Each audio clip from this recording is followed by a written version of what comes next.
Good morning साथियों, MS ज्ञान academy के यूट्यूब प्लेटफॉर्म पर आप सभी का स्वागत है। दोस्तों, कैसे हैं आप सभी। आज है 1 मार्च 2026 संडे। और संडे को RW1 पर प्लेटफॉर्म पर वीकली मॉक टेस्ट आता है यूपीएसआई के लिए। ठीक है, 2 हफ्ते बाद आपका एग्ज़ाम है। तो चलिए 1 मार्च 2026 के इस वीकली मॉक टेस्ट के जीके जीएस के प्रश्नों का एनालिसिस करते हैं। तो उम्मीद करता हूँ वीडियो को आप एंड तक देखेंगे। जिसने टेस्ट लगा लिया है वो अपने आंसर्स को चेक कर लेंगे, और जिसने टेस्ट नहीं लगाया है, अगर वीडियो देख रहे हैं तो मेरे आंसर करने से पहले अपना आंसर कमेंट में कर सकते हैं। तो चलिए शुरू करते हैं। बहुत ही शानदार यहाँ पर हम एनालिसिस करने वाले हैं, जो कि आपकी परीक्षा के लिए, जो कि आने वाले 2 हफ्तों के बाद है, उसमें काफ़ी उपयोगी साबित होगा। तो स्टार्ट करते हैं। यहाँ पर पहला प्रश्न क्या है, देखिए आइए शुरू कर देते हैं। पहला प्रश्न है हमारा, ये आपका 1 मार्च 2026 RWA यूपीएसआई के लिए वीकली मॉक टेस्ट है। फिर से मैं आपको बता देता हूँ। क्वेश्चन नंबर 41, ठीक है, 41 से 80 तक यहाँ पर जीके जीएस के प्रश्नों को दिया हुआ है। पहला प्रश्न है, which Indian state is the largest producer of wheat. भारतीय राज्य कौन सा है जो गेहूँ का सबसे बड़ा उत्पादक है। पंजाब, मध्य प्रदेश, हरियाणा या उत्तर प्रदेश। देखिए, गेहूँ के उत्पादन की अगर हम बात करें तो गेहूं के उत्पादन में जो नंबर 1 पर है वो आपका कौन सा है। नंबर 1 पर आता है आपका उत्तर प्रदेश। ठीक है, उत्तर प्रदेश का जो स्थान है वो लगभग 32% है। भारत के कुल गेहूं उत्पादन में लगभग 32% जो स्थान है वो उत्तर प्रदेश अपने पास रखता है। गेहूं की अगर हम बात करें तो गेहूं रबी की फसल है। ठीक है, रबी की फसल है गेहूं। और आपका, ठीक है, और आपका दूसरे स्थान पर अगर हम बात करें गेहूं के उत्पादन में, तो दूसरे स्थान पर आपका मध्य प्रदेश आता है। तीसरे स्थान पर आपका पंजाब आता है। दूसरे स्थान पर मध्य प्रदेश और तीसरे स्थान पर पंजाब आता है। चलिए दूसरा प्रश्न क्या है, बहुत ही शानदार प्रश्न था। दूसरा प्रश्न है हमारे पास, under which section of the Bharatiya Nyaya Samhita BNS is gender defined in an inclusive manner referring to male, female and transgender। भारतीय न्याय संहिता यानी जो BNS है आपका, इसके किस सेक्शन के तहत जेंडर की जेंडर को समावेशी तरीके से परिभाषित किया गया है। तो आपका है यहाँ पर किया गया है, जिसमें पुरुष, महिला और ट्रांसजेंडर शामिल है। तो BNS की कौन सी धारा के तहत जो है यहाँ पर लिंग को परिभाषित किया गया है, जेंडर को यहाँ पर परिभाषित किया गया है। धारा 2(3), धारा 2 क्लोज 5, धारा 2 क्लोज 10 या फिर आपका धारा 2 क्लोज 8।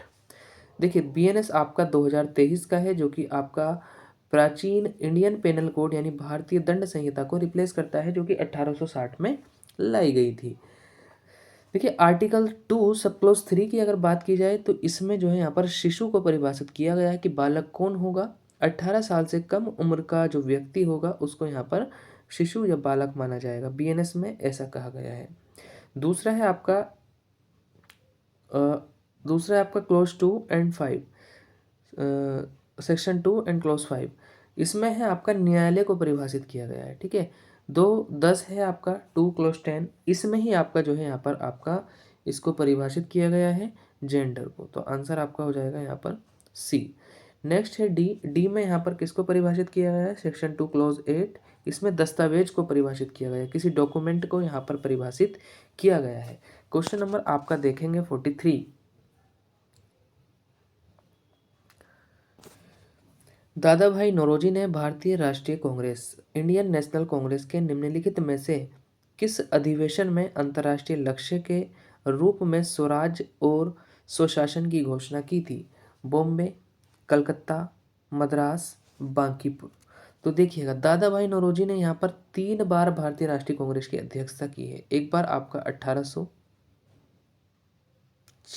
आपका 86, दूसरी बार आपका 1893 और तीसरी बार यहाँ पर इन्होंने की है सन 1906 ईस्वी के कलकत्ता अधिवेशन की अध्यक्षता। ठीक है, तो 1906 में जो कलकत्ता अधिवेशन हुआ था दादा भाई नौरोजी की अध्यक्षता में, यहाँ पर इन्होंने स्वराज या स्वशासन की घोषणा की थी। दादा भाई नौरोजी को grand old man of India भी कहा जाता है, वृद्ध पुरुष, और ये ब्रिटेन की संसद में निर्वाचित होने वाले पहले भारतीय सदस्य थे। तो आंसर यहाँ पर आपका B हो गया है। नेक्स्ट है 44। 2025 का पुलित्जर पुरस्कार किसे दिया गया? उस उपन्यास के लिए जो मार्क ट्वेन की एडवेंचरस ऑफ हकलबरी फिल्म जिम के जीवन की एक व्यंग्यात्मक पुनर्कल्पना प्रस्तुत करता है। Percival Everett, Paul lynch, Hernan Diaz, कोल्सन व्हाइटहैंड। कोल्सन व्हाइटहैंड। तो यहाँ पर आपका क्या हो जाएगा? यहाँ पर आंसर आपका हो जाएगा, ठीक है, पर्सिवल एवरेट। कौन सा आंसर हो जाएगा यहाँ पर आपका? पर्सिवल एवरेट की जो यहाँ पर ये है हमारी, ठीक है, उस उपन्यास के लिए जो मार्क ट्वेन के जिम के जीवन की व्यंग्यात्मक पुनर्कल्पना प्रस्तुत करता है, एडवेंचर्स ऑफ हकलबरी फिन, ये दिया गया है पर्सिवल एवरेट को। नेक्स्ट क्वेश्चन है आपका, देखिए पुलित्जर जो पुरस्कार दिया जाता है ये पत्रकारिता, साहित्य और संगीत के क्षेत्र में उत्कृष्ट योगदान के लिए दिया जाता है।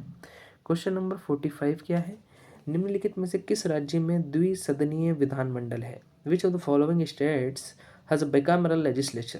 देखिए बिकामरल लेजिस्लेचर क्या होता है आपका, जैसे केंद्र में यहाँ पर आपका लोकसभा और राज्यसभा दो स्तर पर दो हाउसेस होते हैं पार्लियामेंट में, ऐसे ही राज्य के विधानमंडल में दो हाउसेस होते हैं, lower house and upper house. जो अपर हाउस होता है उसको यहाँ पर आपका विधान परिषद कहा जाता है और जो लोअर हाउस होता है उसको यहाँ पर विधान सभा कहा जाता है। तो भारत के सभी राज्यों में तो विधान परिषद नहीं है, जैसे केंद्र में राज्यसभा, मात्र 6 राज्यों में भारत में विधान परिषद है, ठीक है। वो 6 राज्य कौन कौन से हैं मैं आपको बताता हूँ। उससे पहले बता दो, जो आपका आर्टिकल 169 है, आर्टिकल 169 में क्या कहा गया है? विधान परिषद के उत्साधन और समापन के बारे में प्रावधान किए गए हैं और ये अधिकार जो है आपका संसद को है। दूसरा, अगर हम यहाँ पर बात करें वो 6 राज्य कौन कौन से हैं, तो इसके लिए आप ट्रिक याद कर लीजिए। तू भी क्या, तू भी एम ए कर, ठीक है, तू भी एम ए कर, इसका क्या मतलब है जी? तू भी एम ए कर का, इसका है तेलंगाना, यू का उत्तर प्रदेश, भी का हो जाएगा आपका बिहार। 3 राज्य हो गए, तेलंगाना, उत्तर प्रदेश, बिहार, महाराष्ट्र, आंध्र प्रदेश और कर्नाटका। तो यहाँ पर आपका बिहार यहाँ पर हमें दिख रहा है जहाँ पर विधान परिषद है, बिकामेरल यहाँ पर लेजिस्लेचर है। तो आंसर आपका हो जाएगा बी। नेक्स्ट क्वेश्चन पर चलते हैं, मूविंग टू नेक्स्ट क्वेश्चन 46। पंचपटमाली खनिज भंडार क्षेत्र निम्नलिखित में से किस राज्य में स्थित है? In which state is the Panchpatmali mineral deposit area located? तो यहाँ पर आपका हरियाणा, ओडिशा, हिमाचल प्रदेश और राजस्थान। तो जो हमारा ये पंचपटमाली मिनरल डिपॉजिट एरिया है ये आपका ओडिशा के कोरापुट में अवस्थित है। कहाँ पर है? ओडिशा के कोरापुट में। तो आपका आंसर यहाँ पर बी हो जाएगा। नेक्स्ट क्वेश्चन की अगर हम बात करें, चलिए ओडिशा के कोरापुट में है पंचपटमाली, और इसमें यहाँ पर क्या क्या आपका डिपॉजिट मिलते हैं? लौह अयस्क के मिलते हैं, कोयला के मिलते हैं, मैंगनीज के, बॉक्साइट के और अभ्रक के, ठीक है, इनके यहाँ पर जो है डिपॉजिट पाए जाते हैं। 47 है हमारा। Moving to 47। भारत में राजनीतिक दलों के संबंध में निम्नलिखित में से कौन सा कथन सही है? राजनीतिक दलों की बात हो रही है, पॉलिटिकल पार्टीज की। किसी राजनीतिक दल का प्रतीक भारत के राष्ट्रपति द्वारा आवंटित किया जाता है। पहला स्टेटमेंट तो आपका सरासर गलत है। जो यहाँ पर सिंबल दिया जाता है पार्टी को, पॉलिटिकल पार्टी को, वो चुनाव आयोग के द्वारा दिया जाता है, न कि राष्ट्रपति के द्वारा। सेकंड ऑप्शन है, भारत में एक बहुदलीय प्रणाली है जिसे राष्ट्रीय, राज्य या क्षेत्रीय स्तर के रूप में वर्गीकृत किया गया है। हाँ बिल्कुल, मल्टी पार्टी सिस्टम भारत में है और राज्य स्तर के होते हैं, राष्ट्रीय स्तर की पार्टी होती है और आपका क्षेत्रीय स्तर पर भी कुछ पार्टीज को क्लासिफाई किया जाता है। नेक्स्ट है, सभी दल भारत के सर्वोच्च न्यायालय में पंजीकृत होते हैं। देखिए सर्वोच्च न्यायालय में क्यों पंजीकृत होंगे? इलेक्शन कमीशन में होंगे, तो सी स्टेटमेंट आपका गलत है। डी क्या है हमारा? दल की स्थिति संसद द्वारा प्रदान की जाती है, बिल्कुल गलत है जी। यहाँ पर चुनाव आयोग का ये ड्यूटी होती है, तो आपका आंसर हो जाएगा यहाँ पर बी। चलिए आगे बढ़ते हैं। नेक्स्ट क्वेश्चन है हमारा 48। टाइफाइड बुखार की पुष्टि करने के लिए निम्नलिखित में से किस परीक्षण का उपयोग किया जाता है? Which of the following test is used to confirm the presence of typhoid fever? आलेप परीक्षण, सी रिएक्टिव प्रोटीन, या आपका CRP टेस्ट, विडाल टेस्ट और विवैक्स टेस्ट। तो देखिए आपका टाइफाइड का टेस्ट जो यहाँ पर आपका कंफर्म करने के लिए टाइफाइड है या नहीं है किसी मरीज को, तो यहाँ पर आपका विडाल टेस्ट किया जाता है। सी ऑप्शन यहाँ पर सही हो जाएगा। विवैक्स टेस्ट आपका मलेरिया के लिए किया जाता है। Vivax test. CRP आपका जो शरीर के अंदर सूजन और ऊतक, ठीक है, ऊतक में किसी कमी की जांच के लिए किया जाता है, ऊतक वृद्धि हो तो नहीं हो रही है। दूसरा यहाँ पर आलेप परीक्षण जो किया जाता है, ठीक है, वो यहाँ पर आपका गर्भाशय के कैंसर की जांच की जाती है इससे, ठीक है। तो आंसर आपका यहाँ पर हो गया है विडाल टेस्ट। 49, नर्तकी की कांस्य प्रतिमा किस सिंधु घाटी स्थल से खोजी गई थी? From which Indus valley site was the bronze statue of dancing girl discovered? और ये किसकी थी? आपकी ब्रॉन्ज की थी, यानी कि ये आपकी कांसे की थी। तो नाचती हुई जो एक मूर्ति मिली है, प्रतिमा मिली है, वो कहाँ से मिली है? सिंधु घाटी सभ्यता के मोहनजोदड़ो नामक स्थल से मिली है। सी ऑप्शन यहाँ पर आपका सही हो जाएगा। और मोहनजोदड़ो में विशाल स्नानागार मिला है और अन्नागार मिला है। मोहनजोदड़ो आपका मोहनजोदड़ो आपका किस नदी के तट पर है? सिंधु नदी के तट पर है, ठीक है। और इसकी इसकी खोज किसने की थी? ठीक है, इसकी खोज की थी आपका माखनलाल बनर्जी ने। तो सी ऑप्शन यहाँ पर आपका सही हो गया। नेक्स्ट क्वेश्चन, लोथल और कालीबंगा ये दोनों ही भारत में है। लोथल गुजरात में है और कालीबंगा आपका राजस्थान में है। हड़प्पा पाकिस्तान में है, मोहनजोदड़ो भी पाकिस्तान में है। 50वां प्रश्न है, सितंबर 2025 में भारत के 15वें उपराष्ट्रपति के रूप में किसे नियुक्त किया गया है? Who was appointed the 15th Vice President of India in September 2025? B Sudarshan Reddy, CP Radhakrishnan, Jagdeep Dhankhar और आपके वेंकैया नायडू। देखिए अगर हम बात करें उपराष्ट्रपति के पद का जो प्रावधान किया गया है वो आर्टिकल 63 में किया गया है ऑफ इंडियन कॉन्स्टिट्यूशन। अब जो जगदीप धनखड़ जी थे भारत के उपराष्ट्रपति थे, 14वें उपराष्ट्रपति, इन्होंने इस्तीफा दे दिया था आर्टिकल 67 क्लॉज 1 के तहत। फिर आपका दोबारा चुनाव होते हैं, जो आपके NDA के उम्मीदवार थे CP राधाकृष्णन और विपक्ष के जो उम्मीदवार थे बी सुदर्शन रेड्डी। तो यहाँ पर जो CP राधाकृष्णन है वो जीत करके भारत के 15वें उपराष्ट्रपति यहाँ पर आपके बन गए हैं। और जगदीप धनखड़ जी से पहले जो उपराष्ट्रपति थे वो थे Venkaiah Naidu. Moving to 51, article 243 के of the Indian constitution is related to which of the following? पंचायतों की संरचना, ग्राम सभा, पंचायतों का गठन और पंचायतों के चुनाव। देखिए पंचायतों को जो संवैधानिक दर्जा दिया गया वो आपका 73वें संवैधानिक संशोधन अधिनियम के माध्यम से 1992 में दिया गया है। साथ ही भारत के भाग 9 में आर्टिकल 243 टू 243O तक यहाँ पर ऐड किए गए। और आपका जो आर्टिकल 243K है वो किससे संबंधित है? वो चुनावों से संबंधित है, पंचायतों के। डी ऑप्शन यहाँ पर करेक्ट हो जाएगा। मूविंग टू नेक्स्ट क्वेश्चन 52, निम्नलिखित में से कौन कंप्यूटर सिस्टम की मेमोरी की सबसे बड़ी इकाई है? देखिए कंप्यूटर सिस्टम की मेमोरी की अगर हम बात करें तो सबसे छोटी इकाई क्या है? सबसे छोटी जो यूनिट है वो है बिट। क्या है? बिट। और इसके बाद आती है बाइट। और एक बाइट में कितने आपके बिट होते हैं? 8 बिट होते हैं। कितने जी? 8 बिट होते हैं। अब अगर हम बात करें कंप्यूटर मेमोरी की, सिस्टम की मेमोरी की सबसे बड़ी इकाई जो है वो आपकी क्या है? वो है हमारे सामने योट्टाबाइट। कौन सा बाइट? योट्टाबाइट। यहाँ पर बी ऑप्शन आपका सही हो जाएगा, ठीक है। देखिए अगर हम बात करें केबी के बाद आपकी MB आती है। एक केबी में आपके 1024 बाइट होते हैं। उसके बाद MB आता है, MB के बाद GB के बाद TB के बाद की अगर हम बात करें तो यहाँ पर आपका आता है PB मतलब क्या है?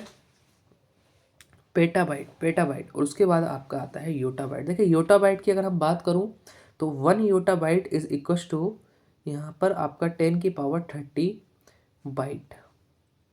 1 योटाबाइट इज इक्वल टू 10 की पावर 30 बाइट। ध्यान रखेंगे। आगे चलते हैं। Moving to next question 53, what is 53? किस आयोग समिति ने कुछ मौलिक कर्तव्यों के कार्यान्वयन के लिए कानूनी प्रावधानों के अस्तित्व की पहचान की? देखिए, किस आयोग ने पहचान की? आपका वसंतराव नायक समिति, सरकारिया आयोग, राजमन्नार आयोग या फिर न्यायमूर्ति वर्मा समिति। तो 1999 में न्यायमूर्ति, ठीक है, वर्मा जी की अध्यक्षता में एक समिति का गठन किया था। तो इन्होंने यहाँ पर मौलिक कर्तव्यों के कार्यान्वयन के लिए कुछ कानूनी प्रावधानों की सिफारिश की थी। तो डी ऑप्शन यहाँ पर करेक्ट हो जाएगा। जैसे फॉर एग्जाम्पल अगर हम बात करें राष्ट्रीय प्रतीकों का सम्मान करना, इन्होंने कहा कि इसको फोर्सफुली, यानी कि आप इसको एक एक्ट के माध्यम से इसको यहाँ पर क्या करो, अस्तित्व में लाओ, कानूनी प्रावधान बनाओ इसको, इसके पालन के लिए।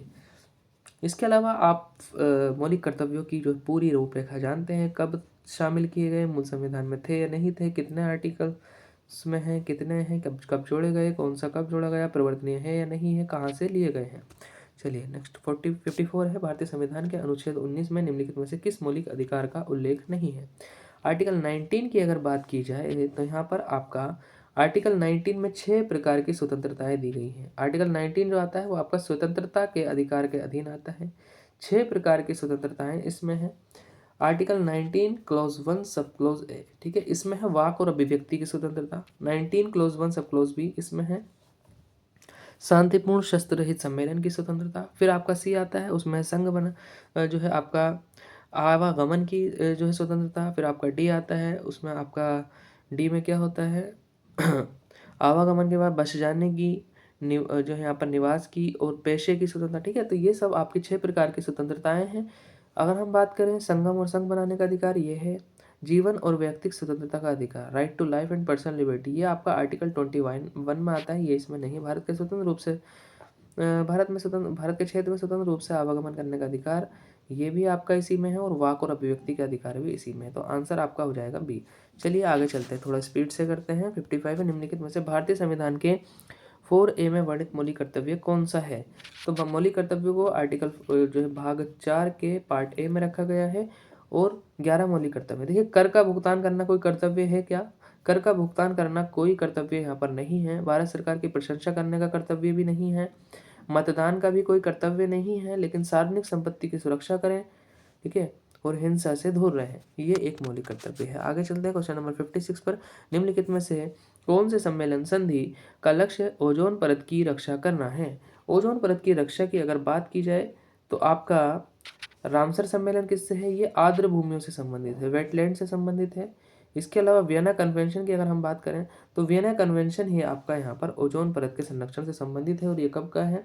वियना कन्वेंशन आपका 1985 का है, ठीक है। वियना कन्वेंशन ने यहाँ पर ओजोन परत के लिए मॉन्ट्रियल प्रोटोकॉल की रूपरेखा तैयार कर दी थी। और मॉन्ट्रियल प्रोटोकॉल होता है आपका 1987 को, ठीक है, 1987 को। और मॉन्ट्रियल प्रोटोकॉल में क्या होता है? ओजोन परत की रक्षा करने के लिए एक समझौता होता है और उसको बाध्यकारी समझौता बनाया गया। इसमें ओजोन परत को क्षय करने वाले जो हानिकारक पदार्थ होते हैं उनको कम करने से संबंधित है। नेक्स्ट है आपका सूचना का, आप बताएंगे कमेंट में कि ओजोन दिवस कब मनाया जाता है, ठीक है। ये मॉन्ट्रियल प्रोटोकॉल हुआ था 1987 में, किस तिथि को हुआ था वो आपको बताना है। नेक्स्ट है सूचना का अधिकार अधिनियम की कौन सी धारा सूचना के प्रकटीकरण से छूट प्रदान करती है? देखिए सूचना का अधिकार अधिनियम राइट टू आपका इन्फॉर्मेशन कब का है? 1900, ठीक है, 2005 का, ठीक है। सूचना के अधिकार से कौन सी धारा सूचना के प्रकटीकरण से छूट प्रदान करती है? तो आपकी धारा हो जाएगी यहाँ पर, ठीक है, धारा 8 क्लॉज 1। तो ए ऑप्शन इसका सही हो जाएगा। आगे चलते हैं 58 का। 1857 में लड़े गए चिनहट के युद्ध में ब्रिटिश सेना का नेतृत्व किस सैन्य अधिकारी ने किया था? तो 1857 में जो चिनहट का युद्ध हुआ था ये लखनऊ के आसपास हुआ था। और यहाँ पर फैजाबाद के जो मौलवी अहमद शाह थे वो इसका नेतृत्व कर रहे थे। और अंग्रेजी सेना की तरफ से जो इसका नेतृत्व किया था वो लॉरेंस, ठीक है, हेनरी लॉरेंस ने किया था। सी ऑप्शन यहाँ पर इसका सही है। आगे चलते हैं 59 पर। किस संविधान संशोधन अधिनियम ने भारतीय संविधान के भाग 3 से संपत्ति के अधिकार को निरस्त कर दिया गया है? देखिए भाग 3 की अगर हम बात करें तो मौलिक अधिकारों से संबंधित है। मूल संविधान में हमारे 7 प्रकार के मौलिक अधिकार थे और वर्तमान में अब आपके 6 प्रकार के मौलिक अधिकार है। कितने? एक जो संपत्ति का मौलिक अधिकार था इसको हटा करके वैधानिक श्रेणी में रख दिया गया है वैधानिक अधिकारों की आर्टिकल 300A के तहत। और ये संशोधन जो किया गया था 44वां संवैधानिक संशोधन अधिनियम 1978 के माध्यम से किया गया था। 60 आएगा आपका, अश्लील सामग्री को इलेक्ट्रॉनिक रूप से में प्रकाशित या प्रसारित करना किसके तहत दंडनीय अपराध है। अगर आप यहाँ पर इनडिसेंट या फिर ऑब्ससेन या फिर अश्लील सामग्री का जो प्रसारण कर रहे हैं तो आईटी एक्ट यानी इंफॉर्मेशन एंड टेक्नोलॉजी एक्ट 2000, इसकी जो आपका सेक्शन 67 है, धारा 67 के तहत आप जो है यहाँ पर 67A के तहत यहाँ पर आप क्या कर रहे हैं, एक अपराध कर रहे हैं कानूनी, और इसके लिए आपको 3 साल तक की सजा और या 5 लाख रुपए का जुर्माना हो सकता है। कौन सी धारा है, आईटी एक्ट की धारा 2000। नेक्स्ट क्वेश्चन है, क्वेश्चन नंबर आपका 61 है। ठीक है, क्वेश्चन नंबर 61 हमारा क्या है, चलिए 61 को देखते हैं, 1 मिनट वेट करेंगे। भारतीय न्याय संहिता की धारा 106 के तहत हिट एंड रन मामले में यदि अपराधी पुलिस या मजिस्ट्रेट को सूचित करने में विफल रहता है तो अधिकतम सजा कितनी होगी। देखिए, हिट एंड रन का मामला ये आईपीसी में नहीं था, इसके से संबंधित सजा का प्रावधान तो आर्टिकल सेक्शन 106 के क्लोज 2 में इसको रखा गया है बीएनएस 2023 में, और इसमें जो सजा होगी वो मैक्सिमम आपकी अधिकतम 10 साल की सजा हो सकती है, प्लस जुर्माना भी हो सकता है। तो यहाँ पर आपका आंसर हो जाएगा बी। ठीक है, अगर यहाँ पर पुलिस अधिकारी को सूचित कर देता है जो आपका जिसने हिट किया है, तो उसको यहाँ पर सज़ा जो है उसको सज़ा में छूट मिल जाएगी 5 साल की, अगर वह सूचित करता है बेहतर तरीके से। नेक्स्ट है 62वां, उच्च न्यायालय द्वारा निचली अदालत को अपने क्षेत्राधिकार से बाहर जाने से रोकने के लिए कौन सी रिट जारी की जाती है। देखिए, आपका उच्च न्यायालय और उच्चतम न्यायालय, उच्चतम न्यायालय आपका आर्टिकल 32 के तहत और उच्च न्यायालय आर्टिकल 226 के तहत ये 5 प्रकार के रिट जारी करते हैं। बंदी प्रत्यक्षीकरण, परमादेश, प्रतिषेध, उत्प्रेषण और अधिकार परीक्षा। ठीक है, तो जो आपकी प्रतिषेध रिट होती है वो न्यायालयों द्वारा, ठीक है, जो निचली अदालत है उनको क्षेत्राधिकार से बाहर जाने से रोकने के लिए रिट जारी की जाती है। तो यहाँ पर आपका आंसर हो जाएगा प्रतिषेध या निषेध, प्रोहिबिशन, बी ऑप्शन यहाँ पर करेक्ट हो जाएगा। ठीक है, नेक्स्ट क्वेश्चन है, दिल्ली लाहौर बस सेवा पहली बार कब शुरू की गई। तो दिल्ली लाहौर बस सेवा जो शुरू की गई थी वो 1999 में शुरू की गई थी, यहाँ पर आपका आंसर हो जाएगा डी। ठीक है, दिल्ली से लाहौर और लाहौर से दिल्ली ये बस जाती थी। सदा सदा ए सरहद इस नाम से यह सेवा चलती थी। नेक्स्ट है आपका भारतीय संविधान का भाग 16 किससे संबंधित है। कि भाग 16 की अगर हम बात करें, भाग 16 की अगर हम बात करें तो भाग 16 आपका किससे संबंधित है, ये आपका देखिए चुनाव से भाग 15 संबंधित है, कुछ वर्गों के विशेष उपबल से, यानी कि बी ऑप्शन आपका सही हो जाएगा। संवैधानिक संशोधन से संबंधित है भाग 20 और नगर निगम से संबंधित है आपका भाग 9 और आपका ए। ठीक है, भाग 9A आपका नगर निगम से संबंधित। नेक्स्ट क्वेश्चन है, जावेद करीम निम्नलिखित में से किस एप्लीकेशन के सह संस्थापक में से एक है। तो जीपे, पिंटरेस्ट, यूट्यूब या फिर आपका सिग्नल। तो जिस प्लेटफॉर्म पर आप ये वीडियो देख रहे हैं यूट्यूब, जावेद करीम इसके सह संस्थापक थे। ठीक है, जावेद करीम ने चॉड हर्ली और स्टीव चैन के साथ 2005 में मिलकर के यूट्यूब की शुरुआत की थी, और मी एट द जू नामक जो यूट्यूब पर पहली वीडियो पड़ी हुई है, ठीक है, मी एट द जू नाम से पड़ी हुई है, और बाद में 2006 में गूगल ने यूट्यूब को खरीद लिया था। नेक्स्ट है 66, भारतीय संविधान की अनुसूची, भारतीय संविधान की अनुसूची से क्या संबंधित है। ठीक है, कौन सा यहाँ पर भारतीय संविधान की अनुसूची से संबंधित, अनुसूचित क्षेत्रों के प्रशासन से संबंधित प्रावधान, केंद्र शासित प्रदेशों के नाम और विस्तार, केंद्र और राज्यों के बीच शक्तियों का विभाजन, शपथ या अभिज्ञानों के प्रस्ताव। तो तीसरी अनुसूची से पूछ रहा है हमारा, तीसरी अनुसूची से किसका संबंध है। देखिए, पहली अनुसूची में संघ और उसके राज्य क्षेत्र हैं, दूसरी अनुसूची में यहाँ पर आपका वेतन और भत्ते हैं, तीसरी अनुसूची में आपके शपथ संबंधित प्रावधान है। तो आपका आंसर क्या हो जाएगा, शपथ या अभिकथनों के प्रकार, फॉर्म्स ऑफ ऑथ्स एंड अफर्मेशंस। और चौथी अनुसूची में राज्यसभा में सीटों का बंटवारा है। निम्नलिखित में से कौन सा विटामिन डी का सबसे महत्वपूर्ण लाभ है। देखिए, विटामिन डी की अगर हम बात करें तो यहाँ पर आपका कैल्सीफेरोल, विटामिन डी का रासायनिक नाम क्या है आपका, कैल्सीफेरोल। ठीक है जी, और इसकी कमी से क्या होता है, इसकी कमी से हड्डियों का रोग हो जाता है। ठीक है, और इसका लाभ क्या होगा, अस्थि और मांसपेशियों को ये मजबूत बनाएगा, हड्डियाँ कमजोर हो जाती है इसकी कमी से। नेक्स्ट क्वेश्चन है, कौन सा रोग होता है रिकेट्स, आप बताइएगा। वृद्धों में कौन सा रोग होगा, यानी आपका जवानों में या एडल्ट में कौन सा होगा। भारतीय संविधान का सबसे विवादास्पद अनुच्छेद कौन सा है जो किसी भी राज्य में राष्ट्रपति शासन का प्रावधान करता है। देखिए राष्ट्रपति शासन की अगर बात की जाए तो आर्टिकल 356 के तहत राष्ट्रपति शासन लगाया जाता है। ये काफ़ी विवादास्पद रहता है क्योंकि कहा जाता है केंद्र सरकार इसमें अपनी मनमानी चला रही है। नेक्स्ट है आपका Linux is a operating system. आगे चलते हैं, क्वेश्चन नंबर 70 है स्वर्ण जयंती शहरी रोजगार योजना भारत सरकार द्वारा किस वर्ष शुरू की गई थी। देखिए स्वर्ण जयंती ग्रामीण स्वरोजगार योजना और शहरी स्वरोजगार योजना, दो योजनाएं हैं। शहरी आपकी 1997 में चली और ग्रामीण स्वरोजगार योजना जो है वो आपकी चली थी 1999 में। ठीक है, 1999 में। तो आपका यहाँ पर आंसर हो गया 1997 शहरी की बात कर रहा है। इसका उद्देश्य क्या था? इसका उद्देश्य था यहाँ पर आपका बेरोजगारी को कमी करना, बेरोजगारी में कमी करना, गरीबी में कमी करना। 71 है राज्य लोक सेवा आयोग के अध्यक्ष को किसके द्वारा हटाया जाता है। देखिए राज्य लोक सेवा आयोग के अध्यक्ष की अगर हम बात करें तो नियुक्ति तो राज्यपाल के द्वारा की जाती है, लेकिन हटाया जाएगा राष्ट्रपति के द्वारा। बी ऑप्शन यहाँ पर सही हो जाएगा। नेक्स्ट है आपका केंद्रीय गृह मंत्री कौन है जिन्होंने, देखिए नियुक्ति भी राष्ट्रपति के ही द्वारा की जाती है। अगर हम बात करें, देखो नियुक्ति भी राष्ट्रपति के द्वारा ही की जाती है, लेकिन यहाँ पर आपका हटाया भी राष्ट्रपति के द्वारा ही जाएगा, लेकिन जो शपथ दिलवाएंगे इनको वो राज्यपाल दिलवाएंगे। ठीक है, शपथ यहाँ पर राज्यपाल दिलवाएंगे। तो आंसर आपका यहाँ पर राष्ट्रपति हो जाएगा। नेक्स्ट क्वेश्चन है क्या है जी नेक्स्ट क्वेश्चन, केंद्रीय गृह मंत्री कौन है जिन्हें संसद में 3 आपराधिक विधेयक पेश किए। देखिए जो अमित शाह ने संसद में 3 आपराधिक विधेयक पेश किए थे। सी ऑप्शन सही है। दिल्ली सल्तनत का पहला सुल्तान कौन था जिसने ख्वाजा मोइनुद्दीन चिश्ती की दरगाह की यात्रा की थी। तो वो था आपका मोहम्मद बिन तुगलक यानी MBT, तुगलक वंश का शासक। सी ऑप्शन इसका सही हो जाएगा। 74वां है लोक नृत्य डोल्लू कुनीता। डोल्लू कुनीता जो लोक नृत्य है आपका किस राज्य से संबंधित है, जो जोरदार ड्रम आधारित प्रदर्शनों के लिए जाना जाता है। तो इसका संबंध जो हमारा किससे है, इसका संबंध है कर्नाटक से। ए ऑप्शन इसका सही हो जाएगा। नेक्स्ट चलते हैं कौन सा महासागर अंटार्कटिका महाद्वीप को घेरे हुए है और उत्तर की ओर 60 डिग्री दक्षिण अक्षांश तक फैला हुआ है।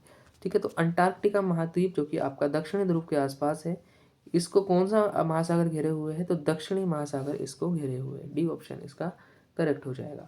नेक्स्ट है आपका 76वां प्रश्न है दूरसंचार अधिनियम 2023 जो आपका टेलीकम्युनिकेशन एक्ट है, टेलीकम्युनिकेशंस एक्ट किस पुराने औपनिवेशिक काल के कानून को बदलने के लिए पारित किया गया था। भारतीय टेलीग्राफ अधिनियम 1885, Rowlatt act 1919, post office act 1898, sedition act आपका 1870। तो जो हमारा ये दूरसंचार अधिनियम टेलीकम्युनिकेशन एक्ट लाया गया है, भारतीय टेलीग्राफ अधिनियम यानी इंडियन टेलीग्राफ एक्ट 1885 को ये रिप्लेस करता है। 1885 में ही भारतीय राष्ट्रीय कांग्रेस की भी स्थापना हुई थी। आगे चलते हैं जी, नेक्स्ट क्वेश्चन हमारा क्या है, 77 है 2 सितंबर 1946 को बनी अंतरिम सरकार, 1946 को जो बनी अंतिम सरकार थी उसमें लियाकत अली को कौन सा पदभार दिया गया था। विदेश मंत्रालय, वित्त मंत्रालय, रक्षा मंत्रालय, गृह मंत्रालय। तो लियाकत अली को क्या दिया गया था, यहाँ पर आपका वित्त मंत्रालय दिया गया था। ठीक है, और पहली लोकसभा जो थी आप, पहली जो सरकार थी, ठीक है, उसमें यहाँ पर आपके वित्त मंत्री कौन थे, तो आर के षणमुखम चेट्टी थे। नेक्स्ट क्वेश्चन है 78 क्या है ये हमारा, भारतीय नागरिक सुरक्षा संहिता 2023 की किस धारा के अधीन अभियुक्त को मजिस्ट्रेट द्वारा पुलिस रिपोर्ट तथा अन्य दस्तावेजों की प्रतिलिपि प्रदान की जाती है। तो मजिस्ट्रेट के द्वारा जो दस्तावेजों की प्रतिलिपि प्रदान की जाती है वो आपका सेक्शन 230 में ये कहा गया है। ठीक है, 230 में ये कहा गया है। नेक्स्ट है आपका किस राज्य सरकार ने अप्रैल 2025 में बाबा साहब डॉक्टर भीमराव अम्बेडकर के नाम पर शून्य गरीबी कार्यक्रम की शुरुआत की है। ठीक है, तो यहाँ पर उत्तर प्रदेश के मुख्यमंत्री योगी आदित्यनाथ ने ये शुरुआत की थी। ए ऑप्शन इसका सही हो जाएगा। नेक्स्ट है निम्नलिखित में से कौन सा औद्योगिक नीति संकल्प 1956 से संबंधित नहीं है। देखिए 1956 की औद्योगिक नीति की बात हो रही है। देखिए क्षेत्रीय समानता को बढ़ावा दिया, बिल्कुल सही है। निजी क्षेत्रों के लाइसेंस प्रणाली की शुरुआत की, ये भी सही है। इसने उद्योगों को 3 श्रेणियों में वर्गीकृत किया है, ये भी बिल्कुल सही है। इसने तीसरी पंचवर्षीय योजना का आधार बनाया। देखिए जो औद्योगिक नीति थी इसने दूसरी पंचवर्षीय योजना का आधार बनाया, क्योंकि दूसरी पंचवर्षीय योजना हमारी 1956 से 1961 तक चलती है, ना कि तीसरी 1961 के बाद आती है। ठीक है, तो इस तरह से आपका यहाँ पर आंसर हो जाएगा डी आंसर यहाँ पर आपका करेक्ट हो जाएगा। ठीक है, तो उम्मीद करता हूँ वीडियो आपको अच्छी लगी होगी। आपकी तैयारी में इन क्वेश्चंस का जो है बहुत ज़्यादा योगदान जो है हो सकता है योगदान रहे और ये आपके एग्जाम में भी इनमें से कुछ प्रश्न सीधे सीधे फंस जाए। तो चलिए एंड करते हैं क्लास को। बहुत बहुत शुक्रिया आपका, धन्यवाद। इसके अलावा मैं आपको बता दूं, टेलीग्राम को ज्वाइन कर लीजिए, जिसका लिंक आपको कमेंट बॉक्स में मिल जाएगा। वहाँ पर हम इंपॉर्टेंट कंटेंट को जो है अपलोड करते रहते हैं। तो बहुत बहुत शुक्रिया, धन्यवाद, एंड करते हैं।